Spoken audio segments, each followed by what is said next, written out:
তৃণমূল কংগ্রেসের যে পার্টি অফিসগুলোকে আমরা দেখি, ওগুলো হচ্ছে তৃণমূল কংগ্রেসের একটা ব্রাঞ্চ অফিস। ওখান থেকে তৃণমূল চলে না। এলাকায় যে বিডিও অফিস থেকে শুরু করে এলাকার থানা, ওইগুলো হচ্ছে তৃণমূল কংগ্রেসের আসল হেড অফিস। ওইখান থেকে তৃণমূল চলে। এই বিডিও, এসডিও, থানা, আইসি, এরা হচ্ছে আসল তৃণমূল কংগ্রেসের নেতা। তৃণমূলের যে সমস্ত ব্লকের নেতা ফেতা আছে, এদের দু পয়সার অকাত নেই, এদেরকে বাড়ির লোক পাত্তা দেয় না। যে কদিন বিডিও আছে, যে কদিন আইসি আছে, সে কদিন তৃণমূল আছে। কিন্তু আমরা বিডিও থেকে শুরু করে, আইসি থেকে শুরু করে এই সমস্ত সরকারি অফিসারদেরকে বলছি, কি পেলেন? অনেক তো দালালি করলেন তৃণমূল কংগ্রেসের। নিজের যোগ্যতায় পড়াশোনা করে একটা সময় চাকরি পেয়েছিলেন, সরকারি চাকরি পেয়েছিলেন। যখন বিয়ের সম্বন্ধ এসেছিল, তখন শ্বশুর মশাই শাশুড়ি ধরেছিল, যার জামাই আমার কি ভালো, বৌমা আমার কি ভালো, সরকারি অফিসার, বিডিও, এসডিও, আইসি, থানার কি ভালো, ঘর থেকে আমার ছেলের আমার মেয়ে সম্বন্ধ এসছে, ভালো আনন্দ করে বিয়ে দিয়েছে। তৃণমূলের দালালি করলেন, 2 পয়সা হয়তো বাড়তি ইনকাম হয়েছে। করে কি হলো?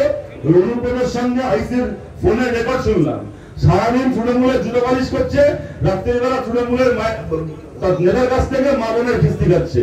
এই হচ্ছে সরকারি অফিসার, এই হচ্ছে ওসিদের অবস্থা, আইসিদের অবস্থা হয়েছে, বিডিও, এসডির অবস্থা হয়েছে। একটা অনুপ্রতর ওই বোলপুরের আইসির ফোনের রেকর্ড আমরা শুনেছি। কে বলতে পারে এখানকার ভিডিওকে এরকম কত নেতার গালাগাল খেতে হয়েছে? কে বলতে পারে রাত্রিবেলা হয়তো পাঠ্যভূমিকে ফোন করে এখানকার ভিডিওকে একই ভাষায় গালাগাল দেয়? তার রেকর্ডটা এখনো আমরা শুনিনি। কয়েকটা রেকর্ড শুনেছি, বাকিগুলো করে শুনতে বাকি আছে। তো কি লাভটা হলো? তৃণমূলকে এত তেল দিয়ে, তৃণমূলের এত দালালি করে, 2 পয়সা কাটবানির লোভে এমন অবস্থা করে ফেলেছেন নিজের, এখন মন্দিরের ঘন্টা হয়ে গেছেন, যে পাচ্ছে এসে বাজিয়ে দিয়ে চলে যাচ্ছে। আর এমন অবস্থা হয়েছে, আজকে আমরা বলছি আমাদের কথা ছেড়ে দিন, 72 ঘন্টা হয়ে গেছে। বোলপুরের ওই আইসিকে যাকে ফোন করে রাত্রিবেলা অনুপ্রেরণার এমনকি তার বউকে নিয়ে, তার মাকে নিয়ে এরকম নোংরা নোংরা কথা বললো, বলো তোর বউকে আমার কাছে পাঠা, তোর মাকে আমার কাছে পাঠা। 72 ঘন্টা মতো হয়ে গেছে, এখনো সে আইসির ক্ষমতা হয়নি, এখনো পশ্চিমবঙ্গের পুলিশের ক্ষমতা হয়নি অনুপ্রেরণা মন্ডলকে ডেকে একবার থানায় এনে বসায় গ্রেপ্তার করাবো, ছেড়ে দিন। পরের কথা কি লাভটা হলো? আমাদের কথা ছেড়ে দিন। মানুষকে উত্তর দেওয়ার দায়িত্ব এরা বহুটা লাগে, সেই দায় থেকে মুক্ত হয়ে গেছে। মানুষকে উত্তর দেওয়ার ভাব ধরে না, কিন্তু মাঝে মাঝে জানতে ইচ্ছে করে। এই বিডিও, এসডিও, আইসি গুলো যখন বাড়ি ফেরে, এদেরকে বউয়েরা জিজ্ঞেস করে না যে হ্যাঁ তোমাকে এরকম বললো, আমাকে নিয়ে কিছু করতে পারলে না? ওই আইসিটা আইসির বাড়ির ছেলে মেয়ে জিজ্ঞেস করে না যে আমার মাকে নিয়ে তোমাকে এরকম বললো, বাবা তুমি পুলিশ হয়ে কিছু করতে পারলে না? এরা নিজের ছেলে মেয়েকে কি উত্তর দেয়? এরা নিজের পরিবারকে কি উত্তর দেয়? বেড়াগুলো তাই বলছি, কত দালালি করবেন? আর যদি ভেবে থাকেন ওই দালালির ভাগ হলেন করবেন, তাহলে আমরা এটাও বলছি, আমরা কংগ্রেস পার্টি করি, আমাদের লড়াই তৃণমূল কংগ্রেসের চোর নেতাগুলোর বিরুদ্ধে। কোন সাধারণ তৃণমূল কর্মী সমর্থকের সঙ্গে আমাদের লড়াই নয়, আর কোন সরকারি অফিসারের সঙ্গে আমাদের লড়াই নয়। কিন্তু যদি ভেবে থাকেন দিনের পর দিন এরকম ভাবে তৃণমূলের হয়ে দালালি করে খাবেন, তাহলে আমরা বলছি, যদি পার্থ চট্টোপাধ্যায়কে জেলে ঢোকাতে পেরে থাকি, আর পার্থর বান্ধবীর খাটের তলা থেকে টাকা বার করে থাকতে পেরে থাকি, তাহলে তৃণমূলের নেতাগুলোকে তেল দিয়ে, এই জ্যোতিপ্রিয় মল্লিকদেরকে, পার্থ ভৌমিকদেরকে তেল দিয়ে আপনি কোথাকার কত বড় বিডিও হয়েছেন, কোন এসডিও হয়েছেন, কোন আইসি হয়েছেন, আপনার কোন বান্ধবীর খাটের তলায় ক টাকা জড়ো হয়েছে, আপনার কত হাইওয়ে ধারে পেট্রোল পাম্প হয়েছে, আর কটা মডেল বার হয়েছে, ওই তার ডকুমেন্টে বার করতে পারি। আপনি যত বড় সরকারি অফিসার হন না কেন, আপনাকে উর্দি খুলিয়ে বের করাতে পারি থানায়, সেই ক্ষমতা আমাদের রয়েছে, আমাকে বের করাতে পারি। এই 100 দিনের কাজ স্বর্গ থেকে দেবতারা এসে দিয়ে যায়নি। 2004-এ যখন 61 জন বামপন্থী এমপি এখান থেকে জিতে পার্লামেন্টে গেছিল, এই আমডাঙ্গা ব্যারাকপুর থেকে আপনারা কমেট তরিতদারকে জিতিয়ে পাঠিয়েছিলেন, আমাদের এমপি জিতেছিলেন। তরিতদাররা 61 জন এমপি পার্লামেন্টে গিয়ে দেখলো বিজেপি ক্ষমতায় চলে আসবে যদি না আমরা কংগ্রেস সমর্থন করি। আমরা কংগ্রেস সমর্থন করলাম, বললাম কংগ্রেসের সঙ্গে আমাদের যা লড়াই আছে আছে, কিন্তু কোন অবস্থায় বিজেপিকে আরেকবার ক্ষমতায় আসতে দেবো না, বিজেপিকে আমরা আটকাবো। আমরা সমর্থন করলাম কংগ্রেসকে। কংগ্রেস আমাদের সামনে 2004-এ আপনারা জানেন মন্ত্রিসভার লিস্ট রেখে দিয়েছিল টেবিলে, যে বলো কোন দপ্তরের মন্ত্রী হতে চাও। মন্ত্রিসভার লিস্ট রেখে দিয়েছিল। তরিতদাররা বলেছিলেন, বাসুদেব আচার্য, সোমনাথ চ্যাটার্জিরা বলেছিলেন একটা লালবাতি গাড়ি লাগবে না, একটা দপ্তর দিতে হবে না, মন্ত্রী হওয়ার জন্য সমর্থন দিচ্ছি না তোমাদেরকে। আমরা কমিউনিস্ট, ভারতের মাটিতে আমরা বিজেপি আরএসএস কে শেষ করতে চাই, সেই কারণে সমর্থন দিচ্ছি। কোন মন্ত্রিত্ব লাগবে না, খালি একটা কাজ করো, সমর্থন দিচ্ছি। তার বদলে 100 দিনের কাজ দাও গ্রামের মানুষকে।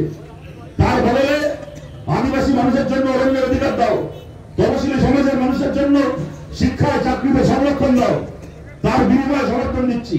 100 দিনের কাজ চালু হয়েছিল। আজকে আমাদের খারাপ লাগে, আমাদের কষ্ট হয় যখন দেখি গোটা দেশের মানুষ 100 দিনের কাজের টাকা পাচ্ছে না খালি বাংলার মানুষ। মমতা ব্যানার্জি বলছেন নাকি কেন্দ্রের সরকার জোর করে টাকা আটকে রেখে দিয়েছে, মিটিং করছেন, মিছিল করছেন, সবকিছু করছেন। আমরা মমতা ব্যানার্জিকে বলছি, যদি কেন্দ্রের সরকার আটকে দিয়ে থাকে, আপনি এত কিছু নিয়ে সুপ্রিম কোর্টে মামলা করেন, চোরদেরকে বাঁচানোর জন্য মামলা করেন, সরকারি কর্মচারী ডিল আটকানোর জন্য মামলা করেন, এমনকি সন্দেশখালীর ওই শেখ শাহজাহানের মতো একটা ধর্ষক মাফিয়া ক্রিমিনালকে বাঁচানোর জন্য সুপ্রিম কোর্ট অব্দি মামলা করেন। আপনি 100 দিনের কাজের টাকা চেয়ে কেন্দ্রের সরকারের বিরুদ্ধে সুপ্রিম কোর্টে যাচ্ছেন না কেন?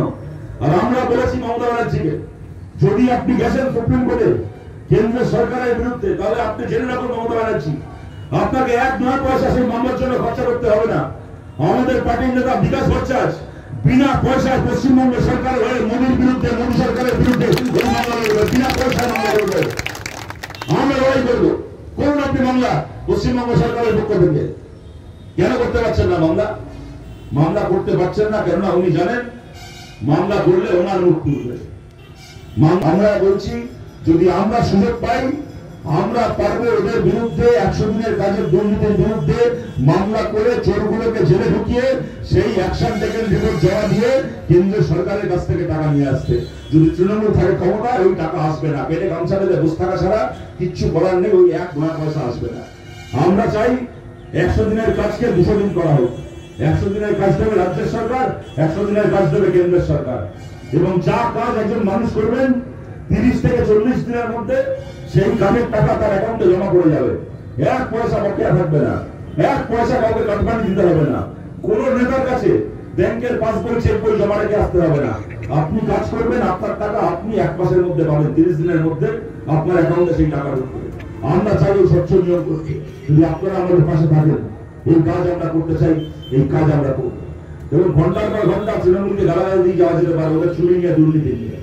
আপনারা জানেন গালাগাল দিয়ে কোনো লাভ নেই। গালাগাল খেয়ে ছাগল ঘাস খাওয়া বন্ধ করে দেবে কোনদিন, কিন্তু তৃণমূল ঘুষ খাওয়া বন্ধ করবে না। যে কদিন ওরা আছে লুটে পড়ে করে কমতে থাকবে। মানুষকে সিদ্ধান্ত নিতে হবে, আমাদের সিদ্ধান্ত। রাজ্যের আইন পাস করিয়ে ওয়াকফের সংশোধনী লাগু করবে, ওয়াকফের সংশোধনী ওরা লাগু করতে পারবে না, ওই ওয়াকফের সংশোধনীর ফেরত দেওয়ানো হবে। আমরা লড়াই করছি। ইতিমধ্যে সুপ্রিম কোর্ট বলে দিয়েছে, গায়ে চড়ে ওয়াকফ কাউন্সিলে অহিন্দু মানুষকে ঢোকা, অমুসলিম মানুষকে ঢোকানোর যে আইন ওরা করেছে, ওই আইনকে সুপ্রিম কোর্ট বাতিল করে দেবে। ইতিমধ্যে সুপ্রিম কোর্ট বলে দিয়েছে, ওই আইনকে আমরা বাতিল করিয়ে ছাড়বো, ওই সংশোধনীকে আমরা লাগু হতে দেব না। ওয়াকফের অধিকার কেন্দ্রের সরকার আসুক, যেই আসুক না কেন, আমরা কেড়ে নিতে দেবো না। আমাদের সংখ্যা বেশি থাকলে পার্লামেন্টের ভেতরে আমরা বেশি করে লড়াই করতে পারতাম। পার্লামেন্টের ভেতরে আমাদের সংখ্যা কম, কিন্তু আমরা রাস্তায় আছি, আমরা আদালতে আছি, আমরা লড়াই করে যেরকম ইলেকট্রাল বন্ড বাতিল করিয়েছি, সেরকম ভাবে আমরা ওয়াকফ বাতিল করাবো। আপনাদের কাছে বলে যাচ্ছি, মুসলমান খ্রিস্টান ছেড়ে দিন, এমনকি হিন্দু সমাজের দলিত মানুষ, নিঃস্বদের মানুষকে মন্দিরে ঢুকতে দেয় না এই বিজেপি আলোচনার লোকেরা। বলে তুমি নিচু যাও, তুমি মন্দিরে ঢুকবে না। কুয়ো থেকে, মন্দিরের সামনে কুয়ো থেকে জল খেয়েছে বলে 9 বছর বয়সী দলিত ছেলেকে পিটিয়ে মারে এই বিজেপি, এই আরএসএস। ওরা হিন্দু ধর্মের নিঃস্বদের মানুষকে মন্দিরে ঢুকতে দেয় না। ওদের চিন্তা ওয়াকফে কেন মুসলমান ছাড়া অন্য ধর্মের মানুষ থাকবে না। বিজেপিকে আরএসএস কে আমাদের চেনা আছে, তো তার চেয়ে বেশি করে চিন্তা হবে বিজেপি আরএসএস এর দালাল এই মমতা ব্যানার্জিকে।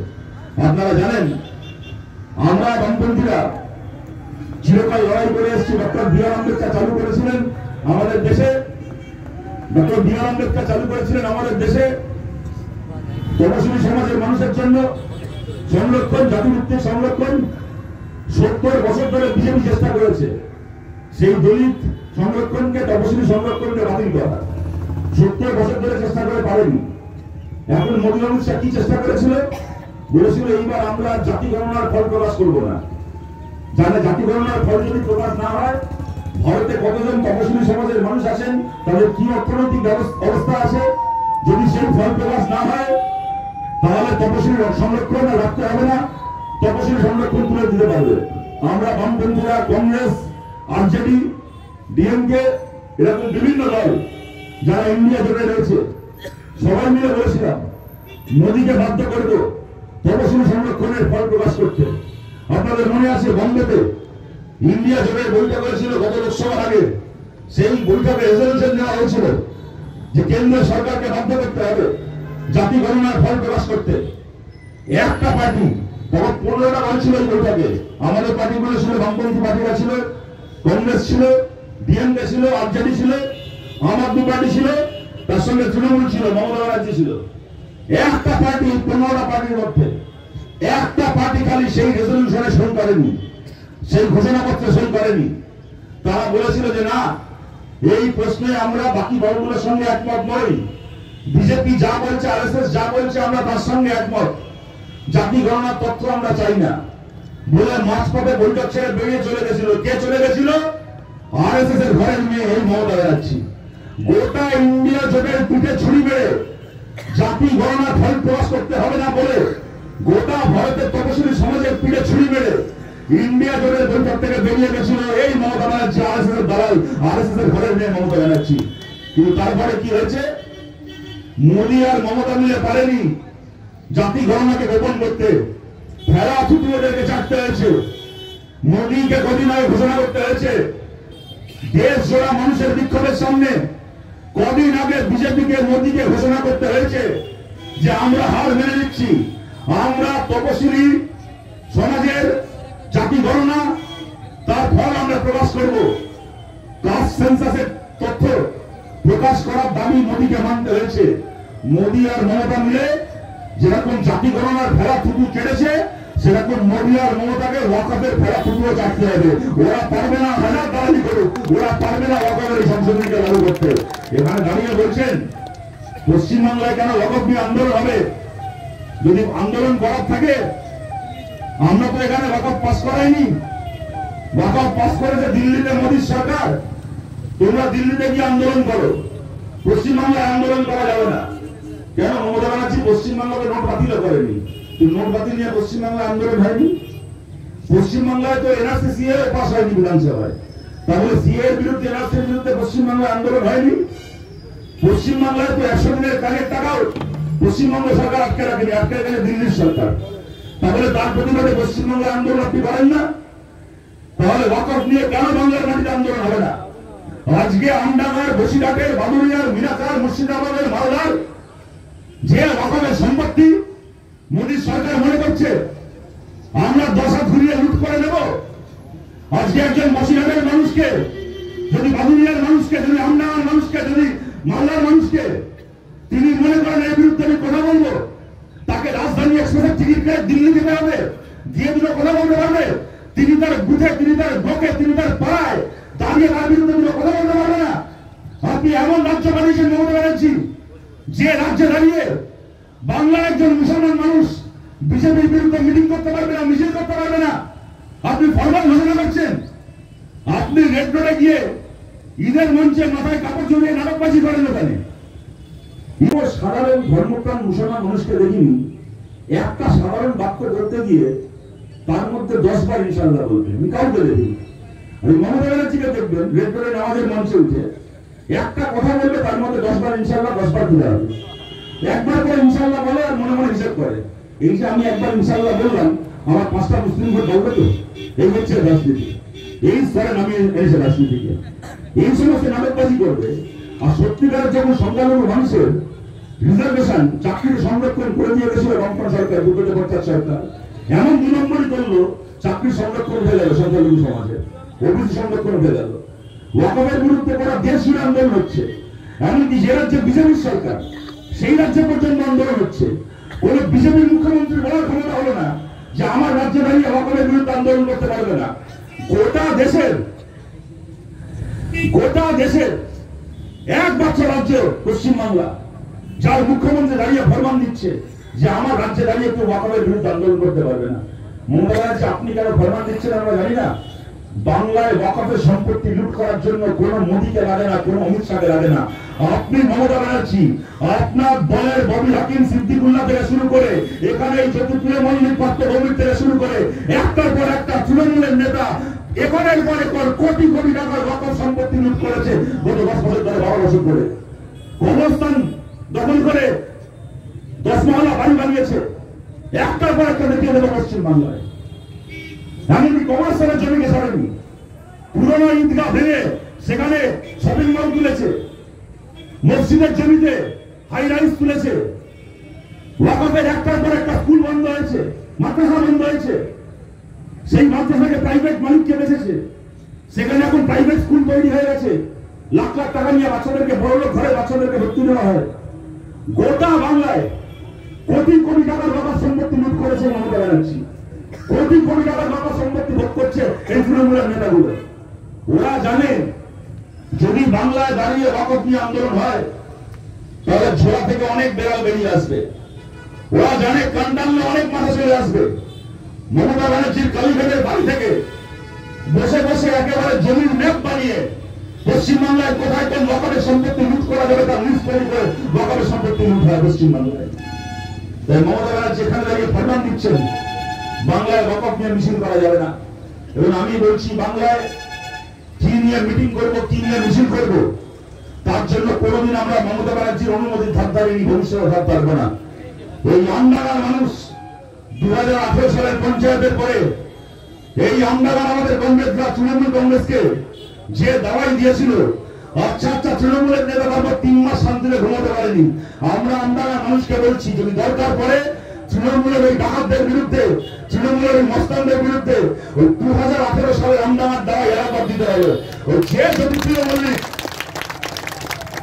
জ্যোতিপ্রিয় মল্লিক আর যে অর্জুন সিং তখন তৃণমূলের হয়ে বেশি মাদক বই করতে এসেছিল, সে অর্জুন সিংকে আমরা দেখেছি লাখের মতো একবার ওই পার্টি থেকে ওই পার্টি, একবার ওই পার্টি থেকে সেই পার্টি করতে। আর যে জ্যোতিপ্রিয় মল্লিক তখন আমডাঙ্গায় চোখ ভাঙিয়েছিল, জ্যোতিপ্রিয় মল্লিককেও দেখেছি জেলের ভাত খেতে দেখেছি, আমরা জেলের ভাত খাইয়েছি। তারপরে ভারতের হয়ে পাকিস্তানের বিরুদ্ধে ভারতের অবস্থানকে গোটা পৃথিবীর কাছে তুলে ধরেছে কারা? ভারতের বিরোধী দলের এমপিরা, আমাদের পার্টির এমপি সহ বিভিন্ন পার্টির যারা বিরোধী, যারা বিজেপি বিরোধী, মোদী বিরোধী যারা, তারা দেশের হয়ে আজকে পৃথিবীর অন্যান্য দেশে গিয়ে ভারতের হয়ে কথা বলছে। আর দেশের সরকার, দেশের যে প্রধানমন্ত্রী যে অন্য সময় বিদেশ সফর করে বেড়ায়, 10 বছরে 151টা বিদেশ সফর করেছে। অন্যান্য প্রধানমন্ত্রীরা ভারত থেকে বিদেশ সফরে যায়, মোদী এমন প্রধানমন্ত্রী সে বিদেশ থেকে মাঝে মধ্যে ভারত সফরে আসে। আর সেই প্রধানমন্ত্রী যে অন্য সময় কাঁধে ঝোলা নিয়ে বিদেশ সফর করে বেড়ায়, সেই বেলা বিরোধী দলের এমপিদেরকে বিদেশে পাঠিয়ে দিয়ে নিজে বিভিন্ন রাজ্যে ঘুরে ঘুরে ভোটের প্রচার করে বেড়াচ্ছে। অপারেশন সিঁদুরের নামে মানুষের ভোট চেয়ে বেড়াচ্ছে। আমাদের বাংলাতেও এসেছিলেন কদিন আগে আলিপুরদুয়ারে, অনেক বড় বড় কথা বলেছেন মোদী, খালি একটা কথা বলতে ভুলে গেছেন। পেহেলগামে যখন সন্ত্রাসবাদীরা ধর্ম দেখে সাধারণ নিরীহ টুরিস্টদেরকে খুন করেছিল, হত্যা করেছিল, যখন কপালে সিঁদুর দেখে হাতের শাখা পড়া দেখে সাধারণ পরিবারের সাধারণ মানুষকে ধর্ম দেখে টুরিস্টদের হত্যা করেছিল টেরোরিস্টরা, সন্ত্রাসবাদীরা, তার 12 ঘন্টার মধ্যে সেই সন্ত্রাসবাদীদেরকে মুখের উপর জবাব দিতে গিয়ে ভারতের হয়ে যে মানুষটা প্রথম নিজের জীবন দিল, যে প্রথম শহীদ হলো, তার নাম আমাদের বাংলার ছেলে, নদিয়ার 73 ঝন্টু আলী শেখ, আমাদের বাংলার ছেলে। মোদী দেশ আমাদের সেই ঝন্টু আলী শেখের মাটিতে আসলো, মোদী ঝন্টু আলী শেখের রাজ্যে আসলো, অপারেশন সিঁদুর নিয়ে ফেরিয়ালার মতো ভাষণবাজি করে গেল, পাকিস্তানকে নিয়ে এত কথা বললো, সন্ত্রাসবাদকে নিয়ে এত কথা বললো, আর্মির কৃতিত্বকে নিজের নামে চালানোর চেষ্টা করলো। কিন্তু আর্মির যে জওয়ান দেশের জন্য সন্ত্রাসবাদীদের গুলিতে প্রথম নিজের প্রাণটা দিল, একটা বাসে ঝন্টু আলী শেখের নাম নিজের মুখে আনলো না, সে ধর্মের মুসলমান বলে। মোদী আপনাকেও বলছি, আপনি যদি বাংলার মাটিতে এসে ঝন্টু আলী শেখের রাজ্যে এসে তাকে ভুলে যেতে পারেন, তার নাম মুখে না আনতে পারেন, তাহলে বাংলার মানুষও 2026-এর বিধানসভা ভোটের পরে কোনোদিন আর আপনার নাম, আপনার পার্টির নাম নিজের মুখে আনবে না। 26-এর বিধানসভা ভোট পশ্চিমবাংলার মাটিতে বিজেপির শেষ বিধানসভা ভোট হবে, তারপরে বিজেপি আর খুঁজে পাওয়া যাবে না বাংলায়। লড়াই হচ্ছে বাংলায় তৃণমূলের চোরেদের হাত থেকে বাংলাকে বাঁচানোর লড়াই। বামপন্থীদের পাশে থাকুন এই লড়াই। আপনাদের সবার কাছে আবেদন রেখে